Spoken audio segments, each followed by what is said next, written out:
Hey everyone, Rob here with Food, Wine, and Whiskey in your own backyard. And before we get started with this episode, I wanted to let you know, due to the length, it went just a little over an hour and a half long. We made the decision to make this a two-part episode. So what you're getting ready to listen to will be part one of this show. And then next week, we will release part two. But let's go ahead and jump into the episode. Hope you guys enjoy it. It's a fun conversation. I think you'll enjoy it. Here we go.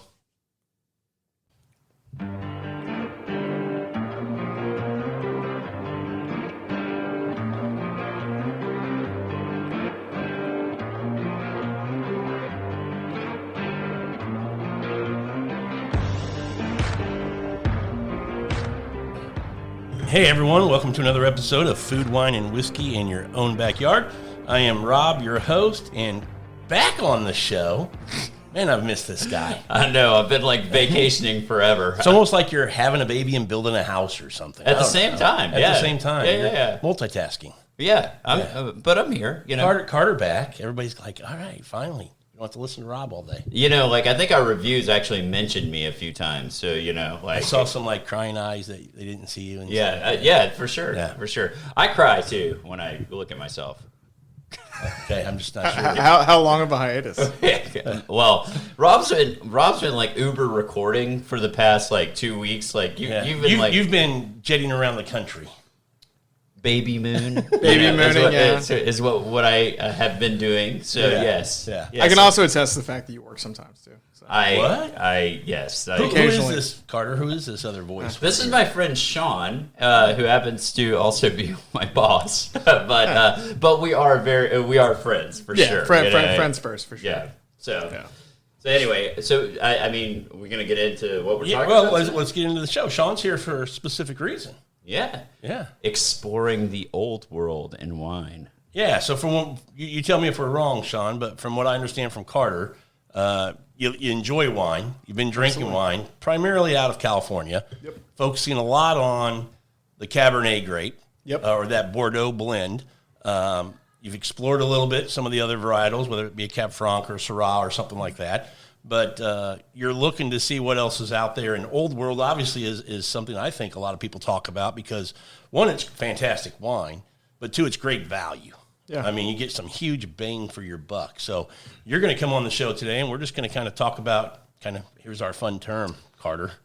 The wine journey. The wine journey. I was told I'm going on a journey, and I'm here for it. So. Time to sail away, baby. Yeah. We're also going to verify yes or no, is he a wine raisin?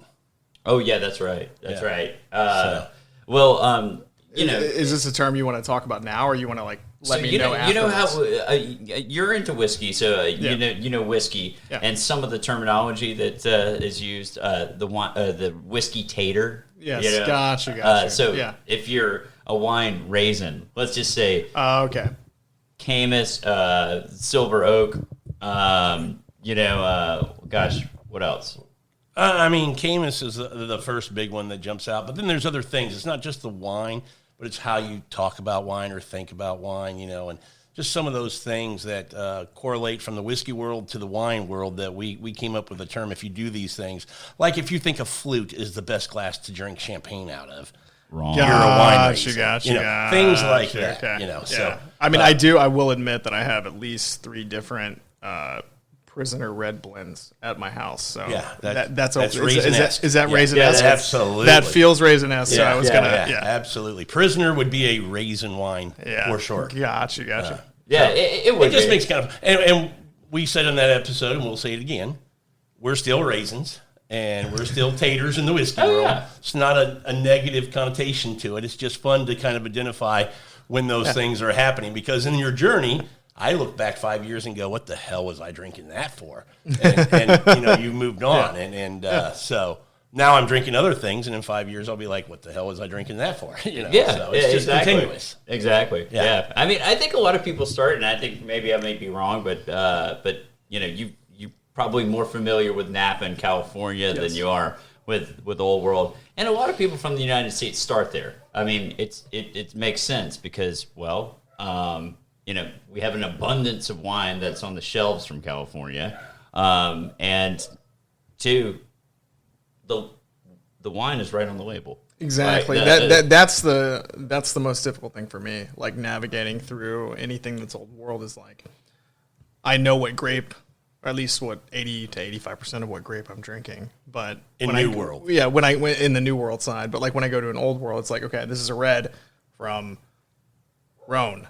Yeah. Like, what does that mean? What, Yeah. like if I go pick a bottle up and spend, $25, $30, $45 a bottle of wine at, Total Wine, and it's some region, like I have no idea if I'm going to like it or not. Right. Absolutely. That's the biggest hurdle I think to get over, is understanding that difference from New World wines, where most of us in the States kind of break our wings into wine, is understanding what wine, because in Napa, they can do whatever they want. Yeah. Primarily they're known for the Bordeaux blend of grapes, but they've found that, they can do Chardonnay there as well as Sauvignon Blanc. They can do, a Cab Franc and a Petit Syrah and a Syrah. They can do Tempranillo, Sangiovese, all in one region. Yeah. So is that just because of the region, or is it because of like technology? Is it because there's just less regulations in California versus? Always starts with soils, earth, and the kind of the weather patterns first. Grapes have a tendency to what they like as far as environment. Like a Pinot Noir grape is going to be more delicate, but it's going to like a cooler weather, where a Cabernet Sauvignon likes the warmer temperature. So understand, and where you plant, where you get more sunlight here, so that the Cab does well, versus down in the cooler areas where you're going to plant your Pinot, so that you don't get as much sun, and where you put it on the side of the mountain, so that less sun in the morning and then more sun in the afternoon, or vice versa for the other grapes. So it's very strategic, and then type of soil makes a difference, Well, yeah, and I make the comment about California as, it is less rural intensive in California. Well, that's the big thing. That's what I was going to get to, So, it's kind of you can plant whatever you want. Is it going to be good? But that was my point. I was saying that, I'm going to give Napa credit. Yeah. They have, even though it's a small region, the microclimates within that region allow them to do some really creative and fun things. And they like to experiment, which I think is great. So I don't want to say they're just doing stuff on a whim and not making good wines. They're still making very good wines. There's some Sangiovese that I like from there and things like that. So, but the elements allows them to do that. When you go to Old World, even if you're in a region like, say, Southern Rhone, and you think I could grow Cabernet Sauvignon, you're not allowed to. Yeah, it's laws, highly regulated. Yeah, the laws say you can't. So when you get to Old World, and it's in Spain or Italy or France, the region that you're in, they have the rules, the law that says these grapes are the only grapes that can be grown and made into wine in this region. So that's why the region's on the bottle, because people will learn, if you don't already know, that if you go to Burgundy, I know I'm getting Pinot Noir and Chardonnay. Gotcha. Yeah. If I go to Bordeaux, I know I'm getting the Bordeaux grapes, the Petit Verdot, the Cab Franc, the Merlot, the Malbec, and the Cabernet Sauvignon. Yeah. Rhone Valley, I'm going to get the Grenache and the Syrah and the Mourvedre. There's 13 grapes, but those are the three big ones that come out of that area. Well, and I'd also say this, too. I mean, you've got what are we talking? 120 years, 130 years of growing in the United States, something like that, it's kind of gapped because of, Prohibition, when everybody went under and then they had to start again. But for the most part, I would say right at 100 years. Yeah. I mean, so you're talking about that. 5,000, 6,000 or versus something. The ancient Greeks and Romans. Those vines have been there some of them a very, very long time. And another thing to talk about is the pricing structure. Generally speaking, if you're talking about California, they're paying a premium for the land. Their taxes are high. Yep. All these, well, not all of them, but a lot of old world wineries, they've been around for hundreds of years. Own all the land. They own all the land. I mean, and what you mean low by overhead and by own all the land, you mean it's been within one family for the most part. Right. Oh wow. Okay. The same family might have owned that for 300 years. Interesting. And so it's paid off, and that's where you see the great value coming from Old World. I mean, New World, Napa, California in general. I mean, up and down the northern coast of California, I think they do some great wines. Even when you get into Paso and areas like that, Santa Barbara, they make some great wines. But because it's so expensive, one, just the real estate, but two, the bureaucracy of it all with getting taxed and penalized and fees and stuff from the state of California, I mean, those costs get rolled to the consumer, and it drives up their costs. So, I mean, we, like you said, Carter, we all start there. But I think once you kind of get into wine and you start learning about wine and you start exploring, you quickly figure out that if I want bang for my buck, Old World or other New World locations are where I'm going to go, whether it be Australia, Chile, Argentina, New Zealand, places like that. Yeah, for sure. And another thing to consider when you're talking about California, the advertising dollar, that is spent to put, fancy labels on the wine. I mean, if you look at these Old World wine labels, we've got a bunch of them in front of us. They tell you what's going on the front. I mean, instead of just having like a, I don't know. They don't have like a lion or a tiger on the front of it or anything like that. Yeah. I mean, it's pretty simplified, so they're not paying for the advertisements. They're not paying for the marketing stuff as much. Like, I mean, if a California wine really wants to get, prominence, they're spending a ton of money on marketing. Why do you think that is? Because there's so many wines. Okay. My thought would be, I think you see the crazy labels. Because if you pull out a Bacchus or Joseph Phelps, it's nothing. Yeah, it's pretty simple. Yeah. But if you pull out a $19 bottle from Lodi, that's freak show. Yeah. Now it's that kind of that gotcha consumer type of marketing where that's a really cool label. I want to try that wine. And you're buying it because of the label that's on it versus what's in the bottle. Yeah. And I think Old World just goes, we make good wine. Yeah. So you're buying for what's in. You don't need to flash. You know what you're going to get. Yeah. For the most part.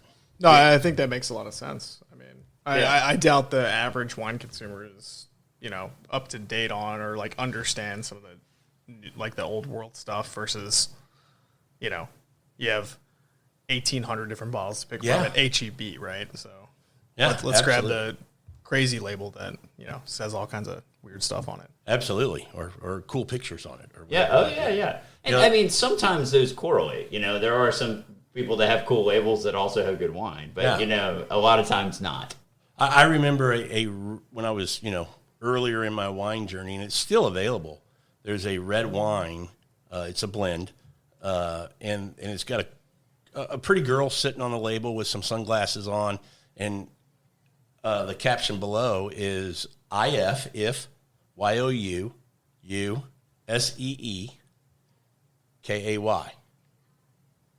So if you F-U-C-K, got it. So got it. marketing, absolutely.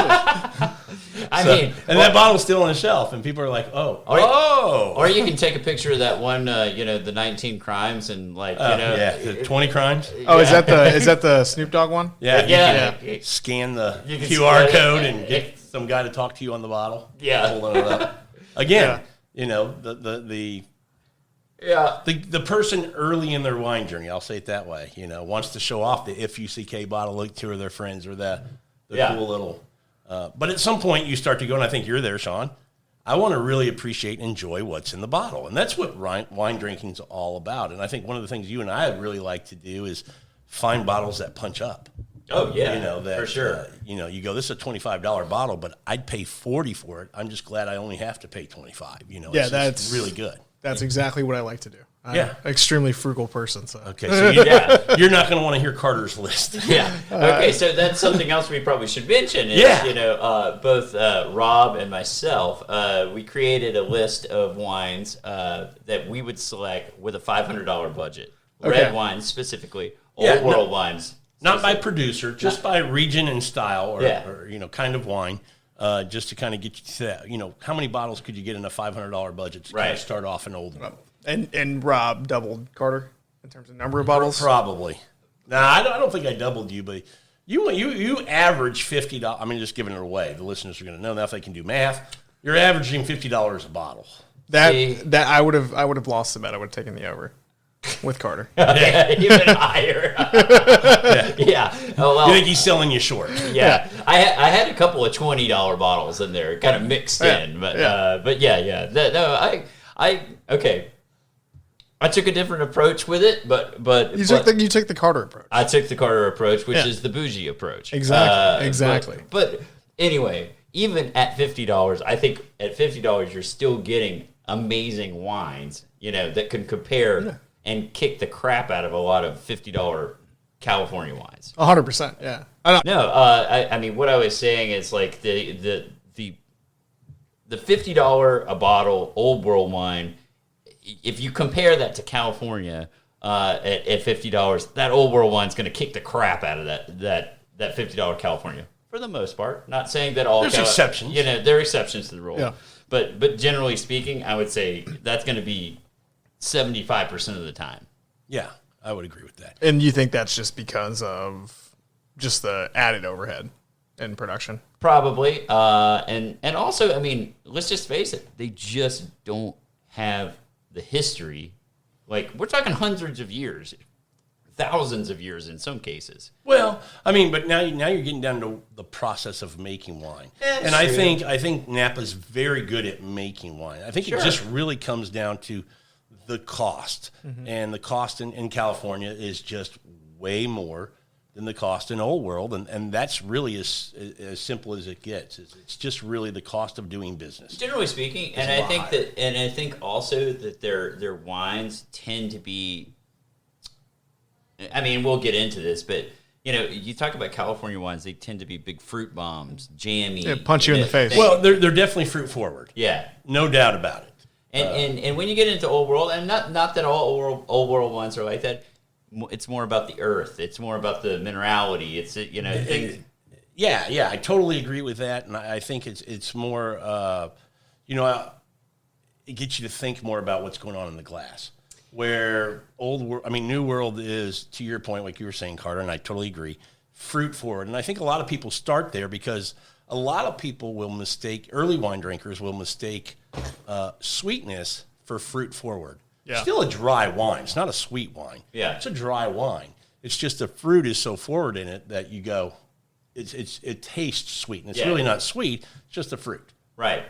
Yeah, for sure. And yeah, that's kind of the thing. Yeah, I mean, but they're fruit forward Old World wines too. I mean, certainly. Depending on when you drink them, Yeah. the fruits might be, before, because that's typically how it is. The fruit is brighter and upfront more on a younger wine, depending on, which one it is in the Old World, than if you let it age, say for like a Barbaresco or a Barolo. Yeah. Until those older mushrooms and earthy and leather notes start to kind of come out, and that the tannins really start to push the fruit and settle it down a little bit. So it's a little bit, definitely different. And you get that sometimes in Old World, depending on the producer and how they've done it. Sure, Yeah. sure, you do. And another thing I'd say is, another thing to consider about Old World, the aging potential generally speaking, is a lot higher on Old World, to see how a wine develops.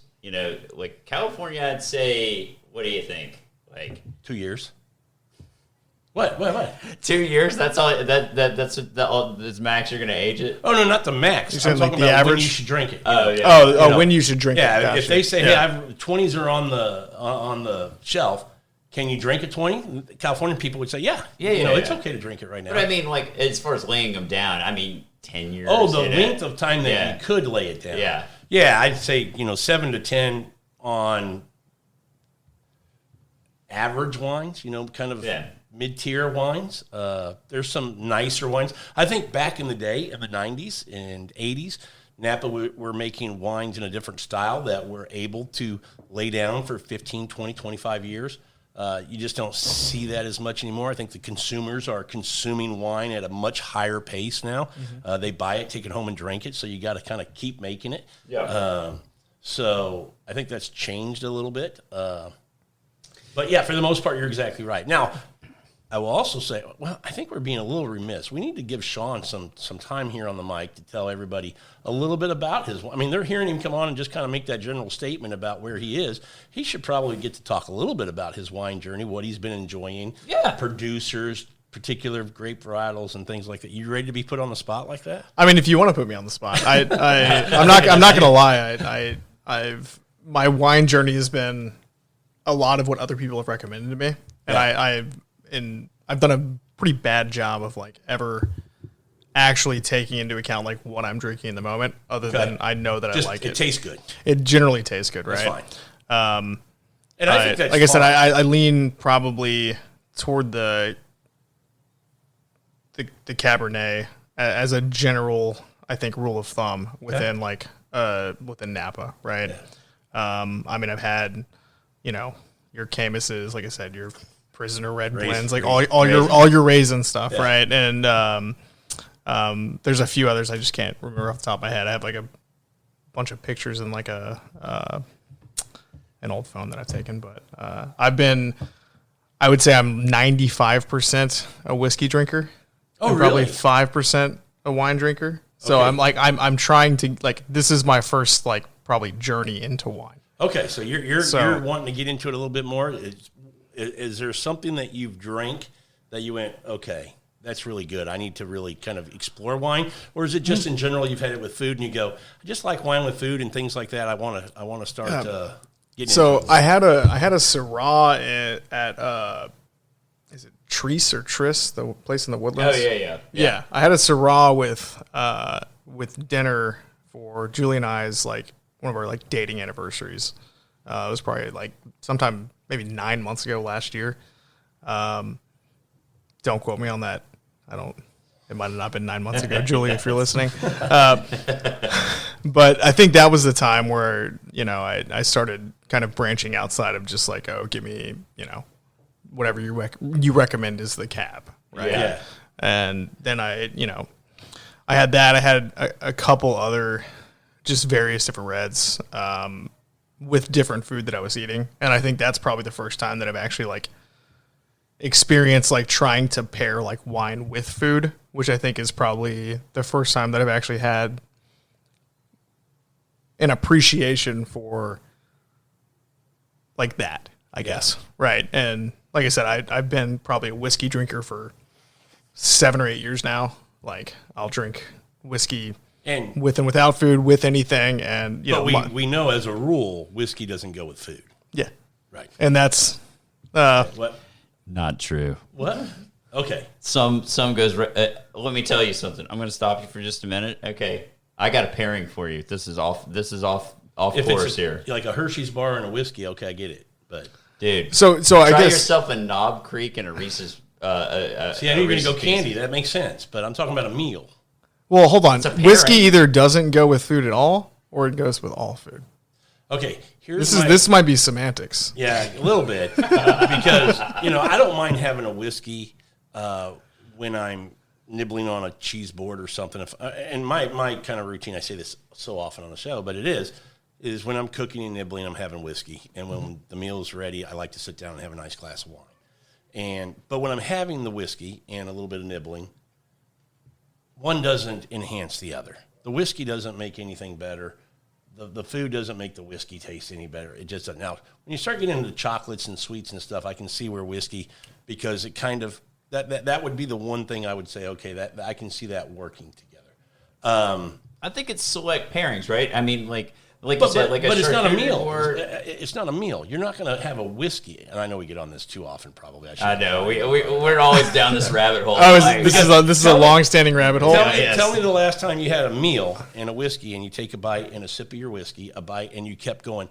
Man, this every time I take a bite of this, whatever I'm eating, that whiskey, I got to keep sipping it because it tastes so good. That's what you do with wine. My Reese's peanut butter cup. I said a meal. So I guess in terms of enhancing one another, I think you're right. But I'll drink whiskey, eating food, not eating food, whatever, right? Yeah, I don't think it enhances one another. I just threw it out. Whiskey That's what could, this yeah, guy- it could enhance the company depending on the company. Oh, you're at, absolutely. right? Absolutely. But might not enhance the food relative to wine. I think I'd agree with that. So I think this brings us into a good topic, right? Old world wine, and you're talking about it with eating dinner and drinking wine and that kind of stuff. Old world wine, general rule, it's meant to be consumed with food. I mean, it's meant to be. an enhancer of food. They enhance each other. Yeah. Makes sense. I mean, like Italy, that's a And when you think all about up and down, right? where that wine comes from within whatever region in that country, whatever is local there, the types of food they eat, is typically they've made that wine to go with that food. Makes sense. So it always goes together. Northern Rome's going to be, Northern Italy is going to be different than Southern Italy. Northern's going to have more meats and risottos and cured meats and braised meats and things like that. Where down, you get into Tuscany or down in Rome, it's obviously the four pastas of Rome and things like that. So it changes a little bit, which I think is that why it doesn't punch you in the face? I think so. Like, because like relative to like a Napa cab, right? Like it hits you in the face. In a different it doesn't way. stop, right? In a different way. Because I think, like, with Napa, they punch you in the face with fruit. Yeah. And we're making some general statements. Yeah. I will say, and because I was getting ready to ask Sean, if you could say which ones, if you remember which ones punched you in the face, and that might be tough. Yeah, because I I'm know not I've gonna had go some, over and that. we can probably open up one tonight. It might be fun to do. A Napa cab that maybe is a producer that I have that you've not had. Yeah. And you might go, wait, this isn't just fruit. I get some more balance in this wine than what I've been experiencing in Napa. So I think Napa's, small area, tons of winemakers. So until you learn to really navigate and find the ones who are doing styles that you enjoy or that you can grow into, it takes a little bit of time or knowing some people who can make some good suggestions to you and things like that. Because I don't want to just generalize it and say every Napa cab's that way, because they're not. But there's a lot of them on the shelf that are marketed to a particular consumer that kind of are, because they're more thought of to be that sweet, big fruit, kind of like we're talking about, jammy.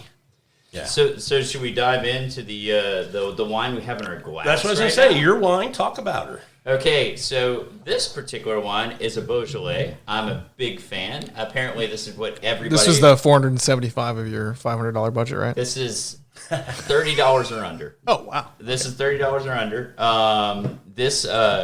This wine is made from the Gamay grape. The Gamay varietal is kind of like a kissing cousin to the Pinot Noir. And the region is very close to Burgundy, where it's obviously very Pinot Noir heavy. And there are crus within the region, the Beaujolais area. So there's Saint Amar. This one is I'm going to butcher it.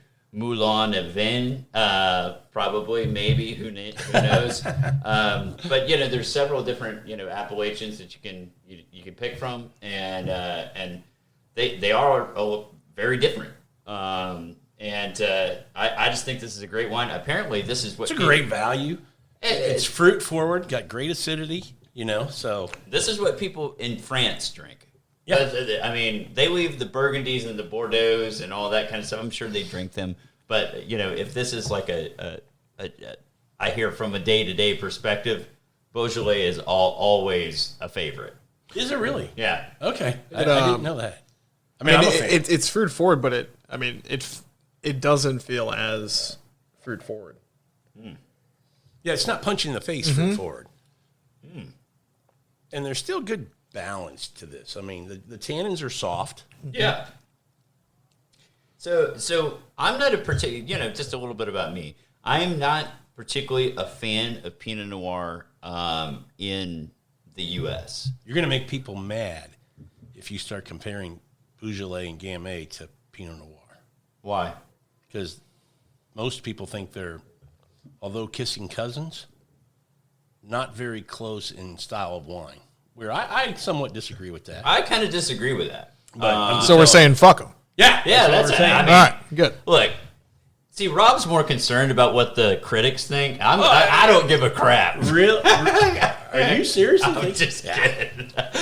I'm about to play a. I'm totally kidding. I'm just saying, I'm playing that other side that people. I just remember a post that Tyler Martin made in the Houston Wine Society. Yeah. About Gamay, and he didn't say anything about Pinot. Yeah. And everybody just came coming at him. That's not Pinot. Don't even try to think that's. And he's like, dudes, never said it was. I'm just saying it's a great wine, great value, whatever. Well, but there's a lot of people. If you bring up Gamay, they think you're trying to talk about.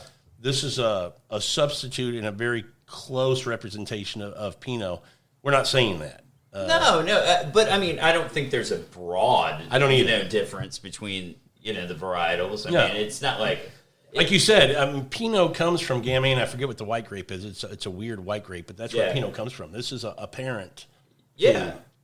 I mean, if I had to pick a normal, on the shelf grape from the New World, I would probably most closely associate this with a Pinot Noir. Yeah. I mean, I don't think And I that's think a that's stretch. fair. I don't either. Yeah. But yeah, I mean, some people will get, they look. You're going to learn a lot about this in your wine journey. Some people are way too uptight. Yes. Well, he sees it in the whiskey world. I mean, I've seen it. Yeah. I've never been bothered by I don't know. I'm not running a podcast, so in my opinion, it's just fuck them. But I'm your guest, so you can edit that out if you want. No. we kind of say the same thing. Yeah. I mean, look, if you want to be like that, that's fine. I'm not saying you can't be, but that's just not the way I am. Yeah. You just might be kind of dull at parties. So Yeah. So what do you think, Rob? What do you think, Sean, about this particular wine? Well, I'm curious to what Sean thinks because, again, I think the fruit on this is really nice. Mm-hmm. And I think somebody who likes that fruit-forward kind of wine, this is a great starting wine for tonight, just to kind of make this transition a little bit more subtle as we go through some of these other wines. I agree. I really like it. I would say like Pinot Noir is probably my least favorite red that I have like out of Napa or New World, whatever you want to say. And I don't blame you. And this, it is still, it's a little it's a tap on the cheek versus a punch on the face, which I really like. And yeah, I like I just like the balance of it overall, I think. It's a smooth drink.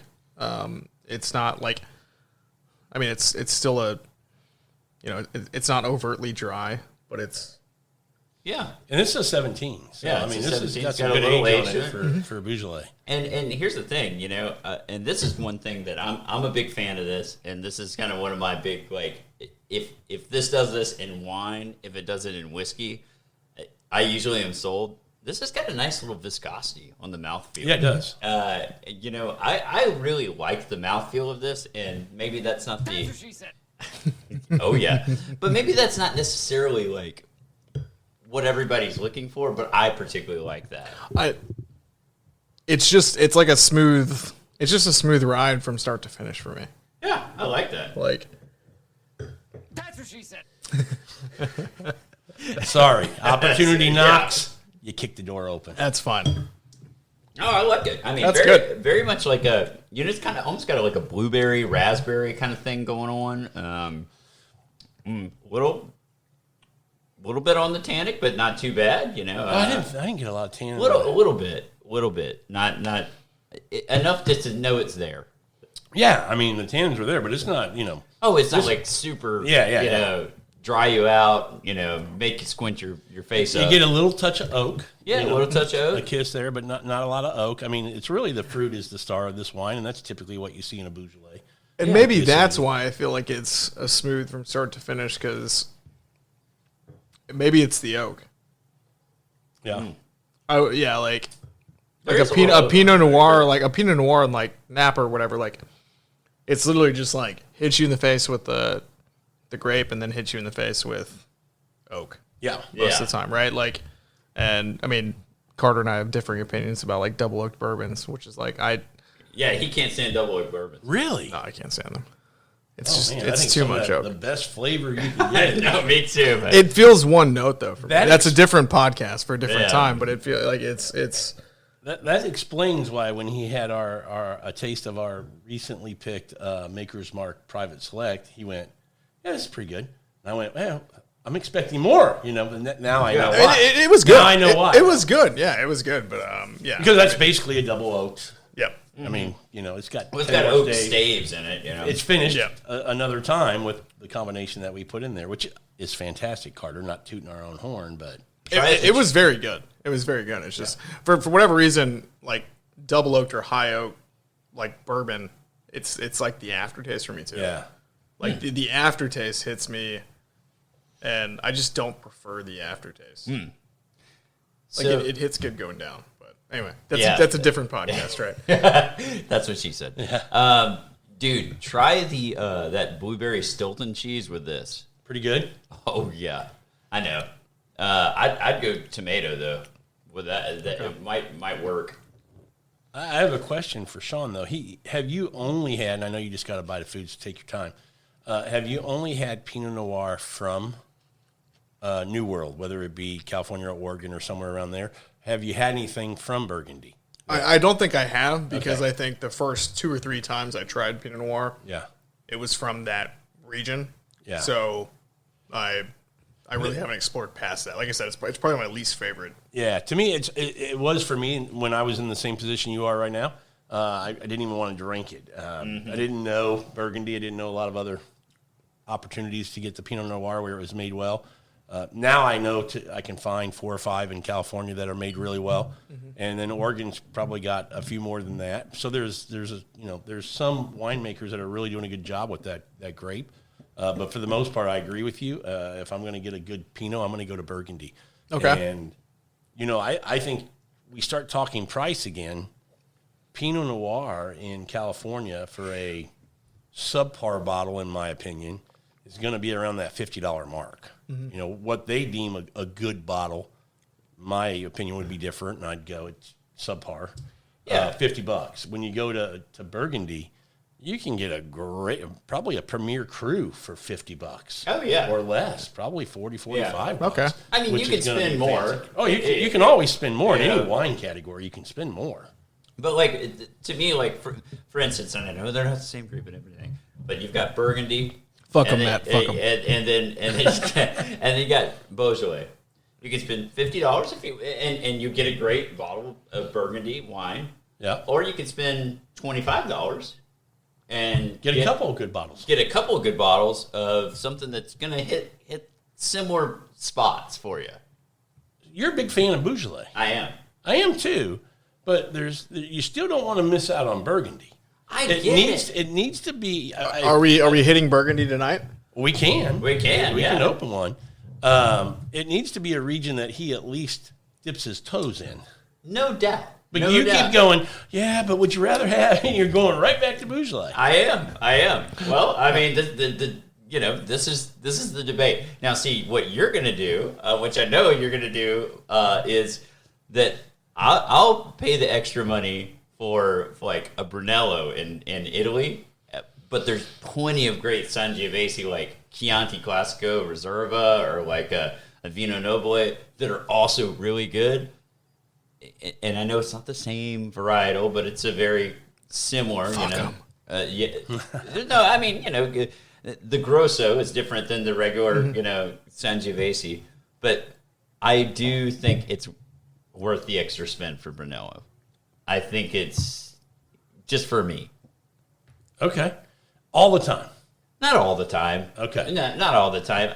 Look, we're generalizing. We're going all over the whole world here. But you were saying that like an absolute, so I'm just want to make sure. Not all the time. Not all the time. But that's just my general. Like Okay. I like Brunello, so it's my favorite. It's my favorite wine out of Italy. So which is a fantastic wine out of Italy. yeah, That and probably Barolo Barolo and Barbaresco are the 3 probably. yeah. Well, then you have the Super Tuscans like Yeah, I know. Zascaya. Oh yeah. Okay, Italy makes a lot of good wine. They make a lot of good wine. So does France. Yeah. So does France. So anyway, yeah, but like Beaujolais was on my list of wines. So we're gonna just leave it at that. Yeah, but I want him to explore Burgundy a little bit as well. Oh yeah, sure. Don't overlook it. And I don't Okay. want you to buy a bottle of Burgundy. I want you to come to dinner one night and Absolutely. Baller will buy us a bottle. 100%. Yeah, because he's a $100 drop easy. Yeah. So He had $100 wine before he came here tonight. Oh man, okay, yes, I have expensive taste sometimes, but I can appreciate something that hits above its weight class. 100%. Yeah. So, and it's funny to me because you're going, fuck Pinot, get to Beaujolais. And then you go to, let's go to Italy. fuck Chianti, pay more and get Brunello. I'm like, you're like Jekyll and Hyde, dude. I mean, maybe so. I don't know. That's just a personal opinion, I guess.